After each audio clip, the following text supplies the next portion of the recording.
ejaan sederhana, bisa kertas atau rumah aja.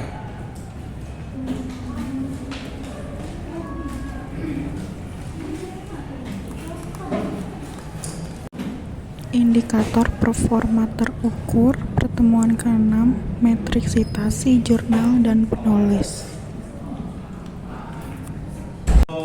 Pertemuan kali ini kita hanya fokus untuk perhitungan indeks dan jurnal impact factor. Sebelum lanjut, mungkin teman-teman pernah lihat atau pernah tahu soal high index. Pernah melihat di satu Google Scholar profil penulis itu ada high index. Nanti teman-teman bisa search Google Scholar, siapapun Google Scholar, nanti akan ada kotak high index dan high 10 index.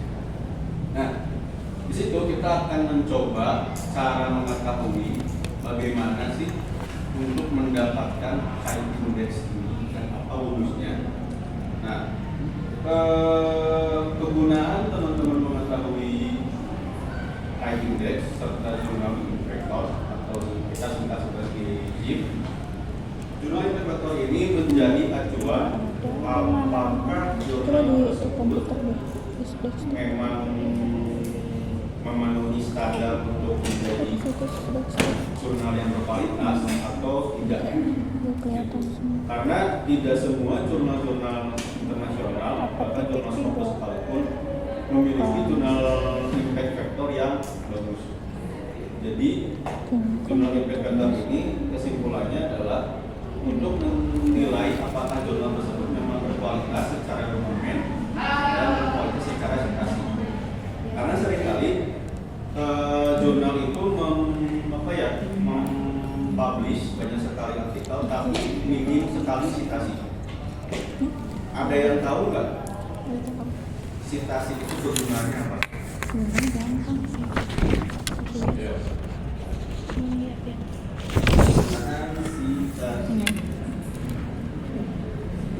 Memberikan kredit atau penghargaan kepada penulis asli, menghindari plagiarisme, dan memperkuat argumen karya ilmiah. Oke, sip. Tuh. Nah, citasi ini menjadi sangat penting ketika teman-teman menulis artikel apabila artikel sudah terbit.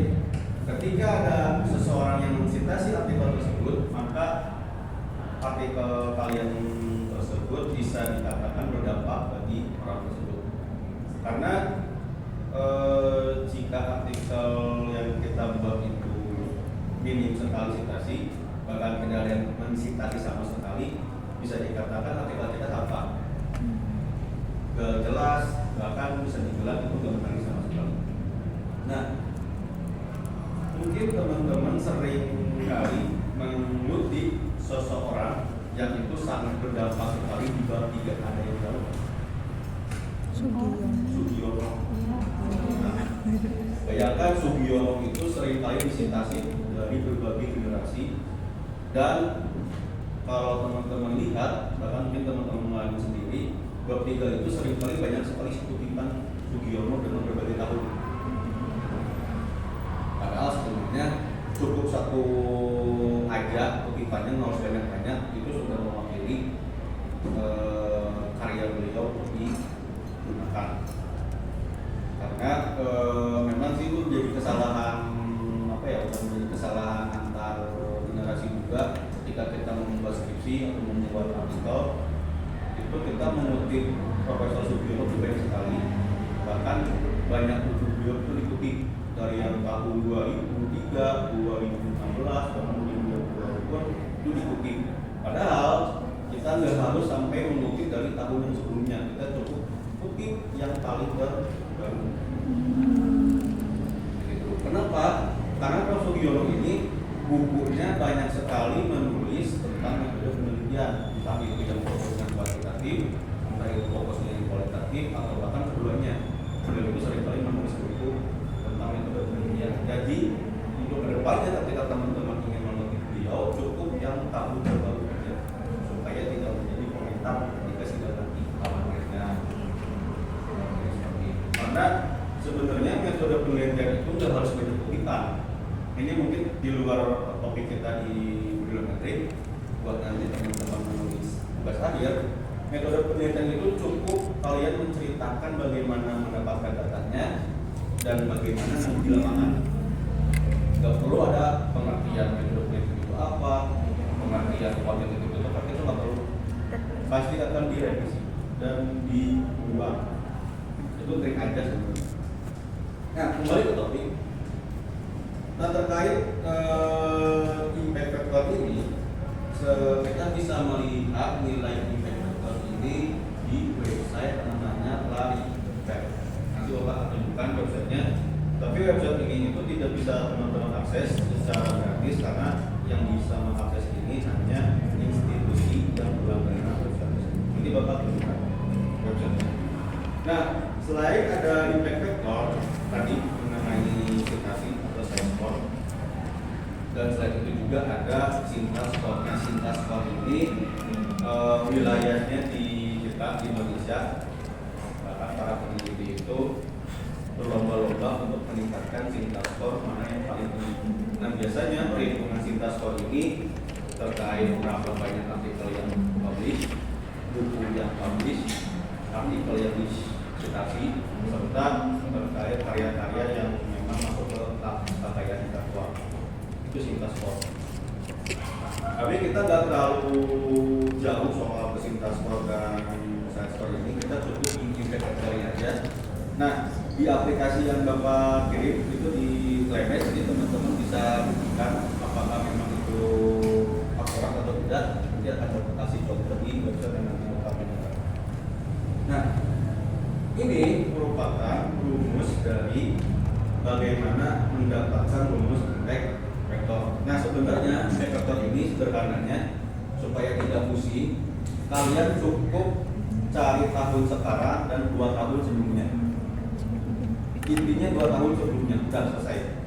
Misalkan tahun sekarang ini 2026, teman-teman ingin melihat berapa sih besarnya impact factor pada suatu jurnal di tahun sekarang, cukup ambil data 2 tahun sebelumnya, 2025 dan 2024. Itu 2 tahun sebelumnya.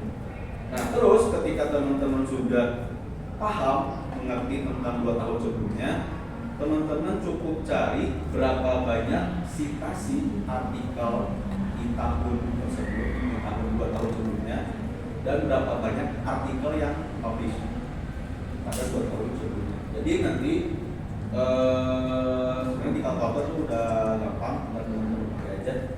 Jadi cukup menginput berapa banyak citasi tahun yang ke-1, TS1 atau TS2. Jadi dijumlahkan begitu. Nah, mungkin nanti terakhir dan kita akan coba praktik sedikit.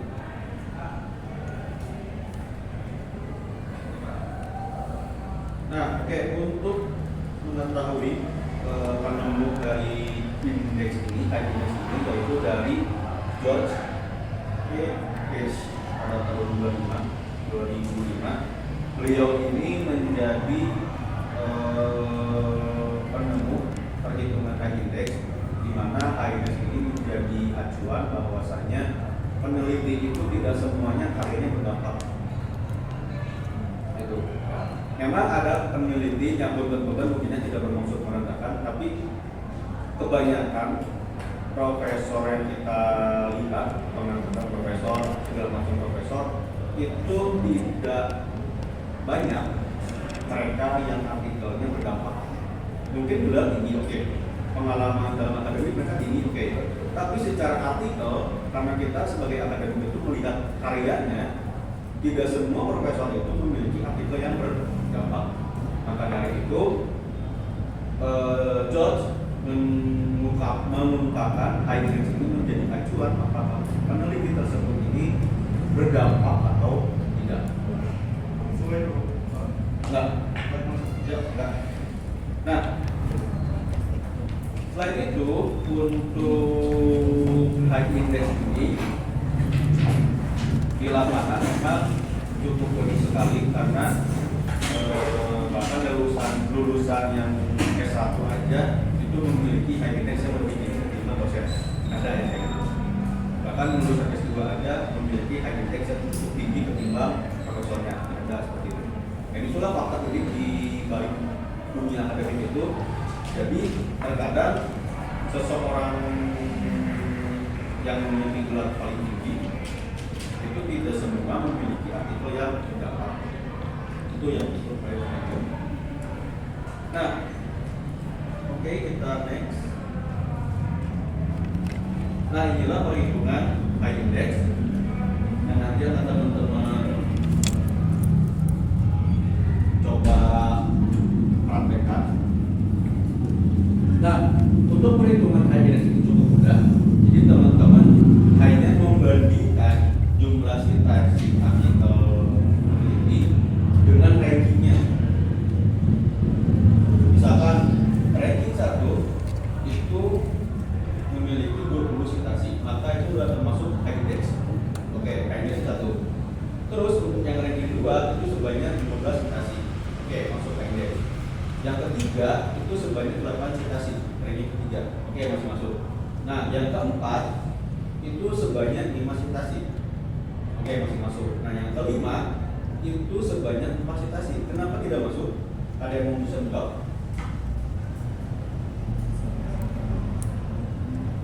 Coba.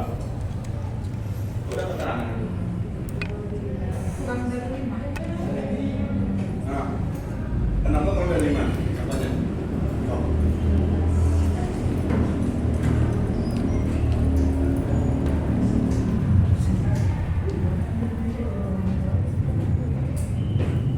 Oke, jadi untuk perhitungan high index ini, kenapa yang ranking 5 itu tidak masuk high index? Bukan berarti citasinya kurang, tapi citasinya ini sangat kurang dari ranking. Jadi usahakan kita perhatikan jumlah citasi ini harus melebihi ranking. Nah, ranking 5 sama 1, ranking 5 sama 6 ini kurang dari ranking, makanya nggak masuk high index. Gitu. Nah, Bapak kasih contoh yang itu saudara Bapak.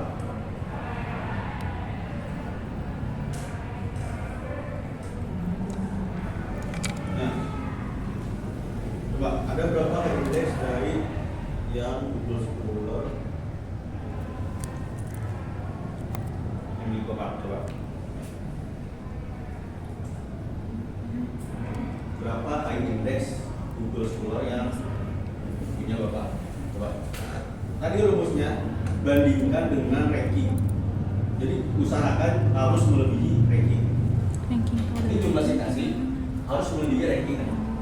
Itu triknya kalau high index. Ada yang mau jawab? Tapi menentukan ranking dari mana? Dari yang lebih citasinya. Kayak 12 berarti 1. 8 berarti 2. Kalau yang 12 itu citasinya itu 12 gitu. Citasinya cuma 2. Itu mudahnya. Intinya harus tidak boleh tidak boleh kurang dari ranking. Makanya ranking dari mana mas? Ini singkat itu. Ada berapa high index?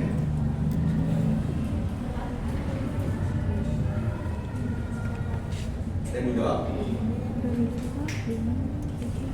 Oh.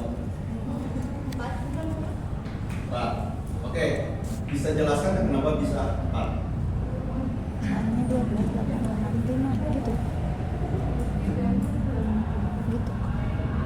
Oh, sedangkan dia di luar dari high index itu bahasa gitu kan? Yang dua ini kurang dari 5. Kayak nanti kenapa? Oke, baik aja. Ada yang mau mencoba menjelaskan secara detail? Kok bisa sih dapat 4?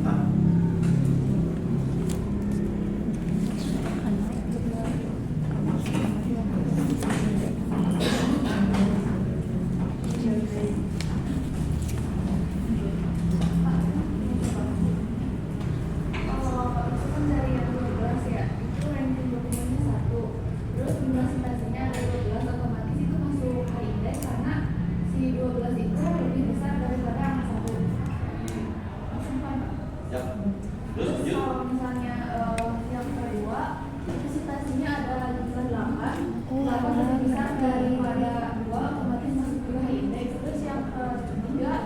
si high index. Karena 6 lebih besar dari 3 itu juga masuk ke indeks. Oh iya, ngerti. Oh jadi ranking teh dari citasi dikutip yang terbanyak. Gini nih. 20 lebih besar dari 1, 15 lebih besar dari 2, 8 lebih besar dari 3, 5 lebih besar dari 4. Nah ini nggak bisa. Bisa. Masih bisa. Nah ini 4 kan lebih kecil dari 5 gitu. Betul, analisisnya. Jadi untuk high index ini mudahnya kita ranking terlebih dahulu. Intinya situasinya harus lebih banyak dari atas dengan paling bawah. Nah, ranking yang paling atas itu kita masukkan jumlah situasi yang paling banyak. Udah kita data dulu ya, rapikanlah data. Rapikan dulu, masukin ranking yang paling besar itu, yang paling atas atau yang paling banyak situasinya.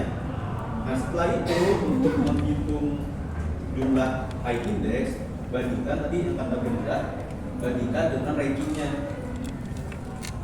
Jangan sampai ranking ini melebihi citasi. Ya.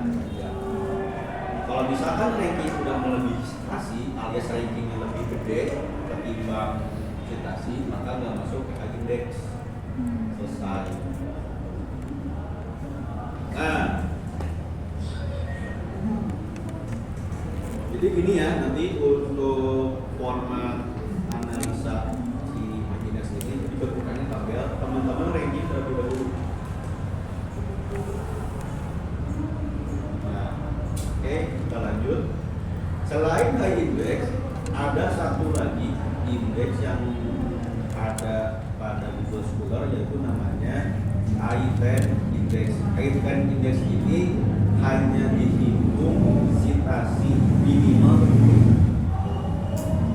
Jadi kalau misalkan ada 3 artikel itu memiliki citasi lebih dari 10, maka indeksnya I10-nya 3. Tapi kalau misalkan tidak ada sama sekali artikel yang citasinya itu tidak mencapai 10, maka nggak masuk I10 index. Jadi I10 index itu hanya dihitung ketika artikelnya dikutip sebanyak minimal 10. Gitu. Nah, kembali ke yang tadi Google Scholar yang Bapak, ada yang mau menjawab berapa I10 indexnya? I10 index yang Google Scholar Bapak itu ada berapa? Ingat-ingat ya pengertian tadi I10 index minimal 10. Lebih dari 10 kan. Nah, satu. Ingat pengertian I10 index minimal 10 citasi. Itu bakal dihitung. Tapi kalau kurang maka enggak dihitung. Karena kenapa sih kita harus tahu soal dua indeks ini, I index dan I10 index, karena I10 index ini menjadi batasan bahwa mungkin artikel kita ini sudah banyak dilirik, sudah banyak dikutip oleh berbagai peneliti. Tapi ketika high index ini kita hitung, mungkin hanya untung aja artikel kita dibentang. Tapi ketika sudah mencapai 10 bahkan lebih citasi, kemungkinan artikel kita sudah diketahui berbagai kalangan. Nah, ini banyak sudah di angka yang besar. Tapi kalau misalkan cuma satu ikuti, dua ikuti, berarti cuma yang beruntung aja orang tersebut menemukan artikel kita. Jadi begitu penggunaan dari si high index dan I10 index ini.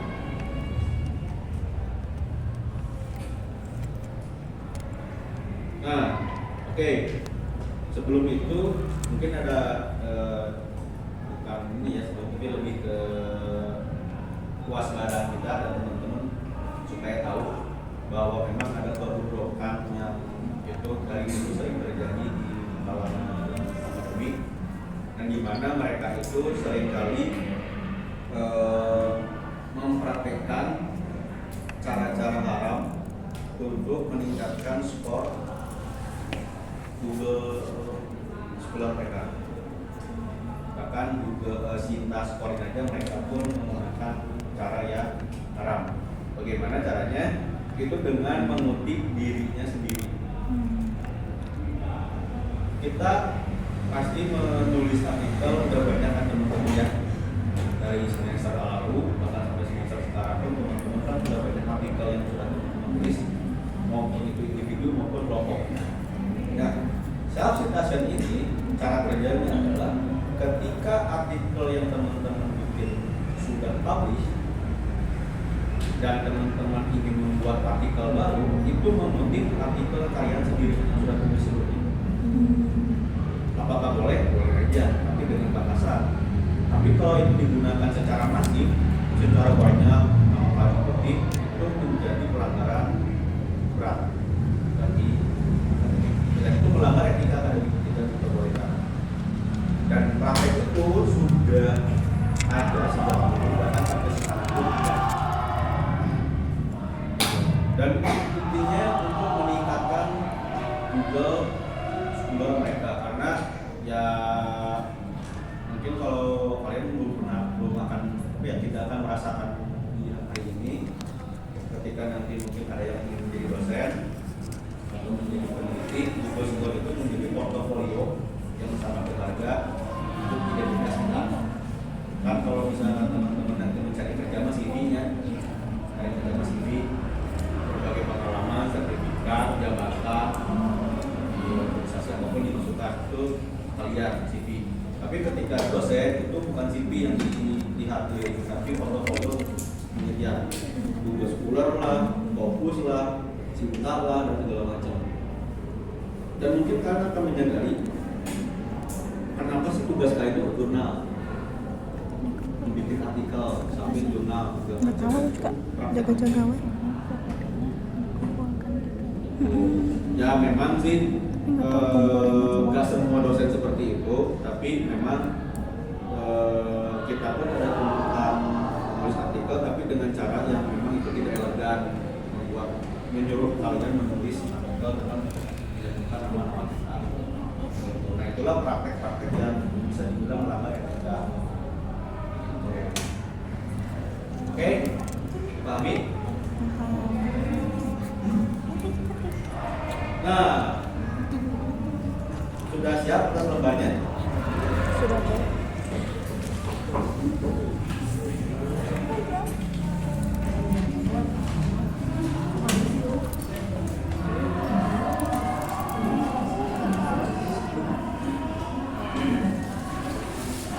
Kita akan latihan untuk mengerjakan berapa banyak item dan item indeks tadi ya, dengan cara yang tabel ini.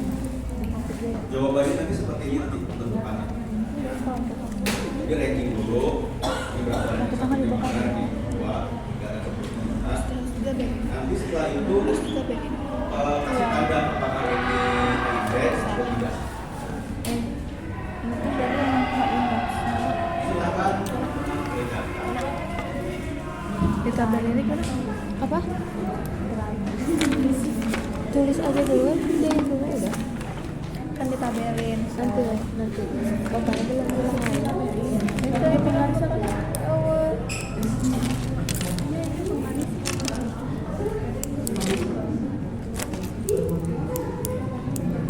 Tapi yang ditabelin nomor 2 aja.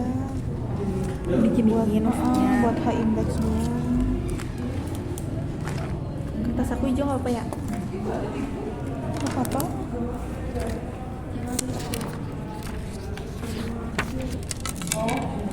Nulis deh gitu.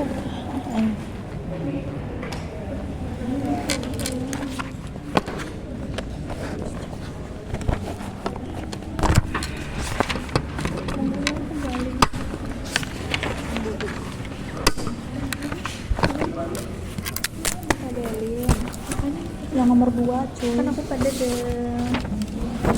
Kerjain. Ini teh udah ke ranking belum sih? Belum ya? Udah. Ini 1, 2, 3, 4, 5, 6, 7.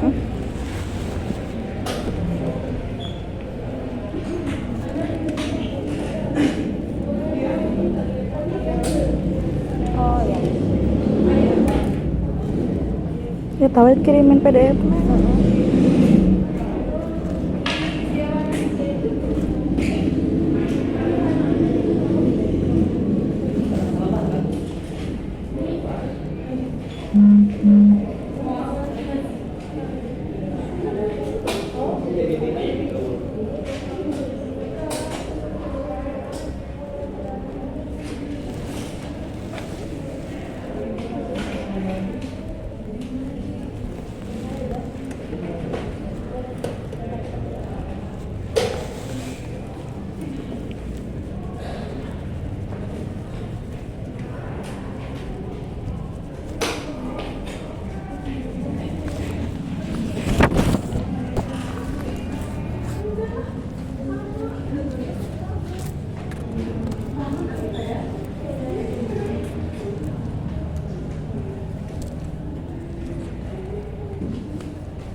Nggak ada yuk.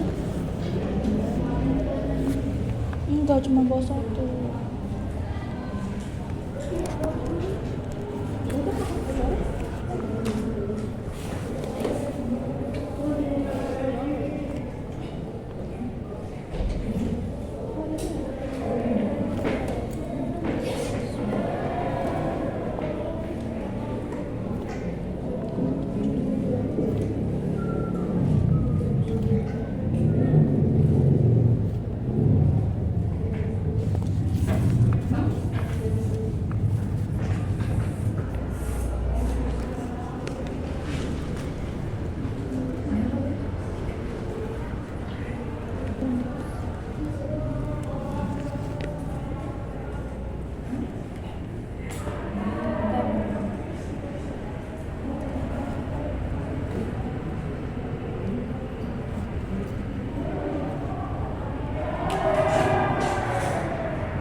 Apa KKN?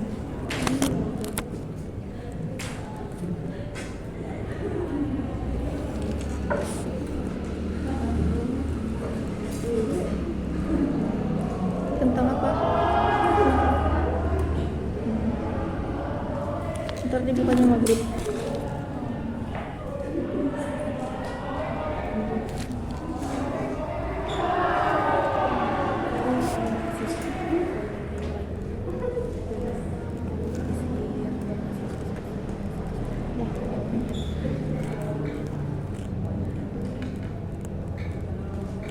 Kan aku tabelin. Ya, aku mau. Gini, kayak gini. Ya. 4 8 ya. Masih kerja.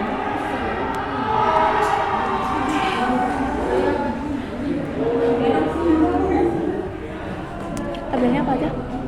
Ranking dokter. Ya, ngikutin si bapak 30, 25.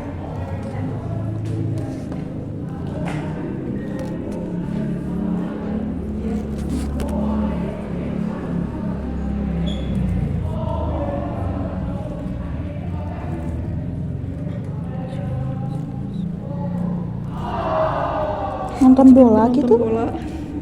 Oh. Gimnasitasi sama apa? Kapasitasi tanda naon sih? Kapasitasi lebih besar. Lebih besar dari ranking. Lebih besar dari ranking. Heeh.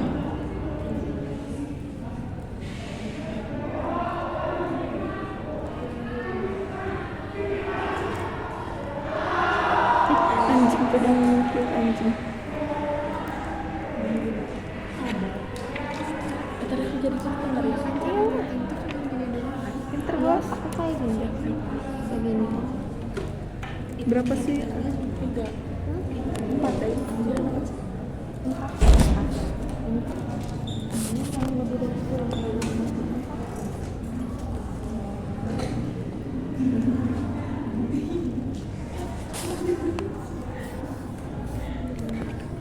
Udah?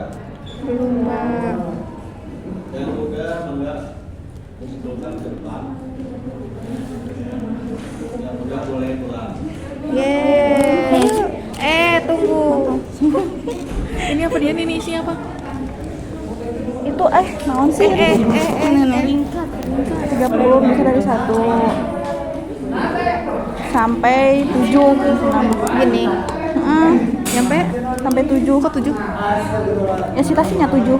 Bentar, 30, 25, 12, 10, 7, 5, 4, 2. Ya sampai 7 itu besar. Berarti yang paling kecil ini 3 ini ke bawah. ini 2. Heeh. Beneran 2. Iya.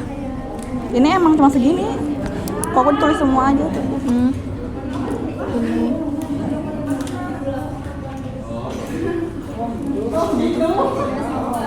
Ini. Ini. Yang kecil dari angka 5. Ini kecil. Ini harusnya kecil. Ini. Heeh. Ini ya. Ininya Di bawah ranking. 1. Heeh. Coba 3 Sampai 8. Heeh.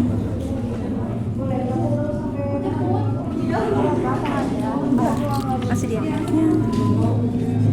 Berarti H indeksnya 5.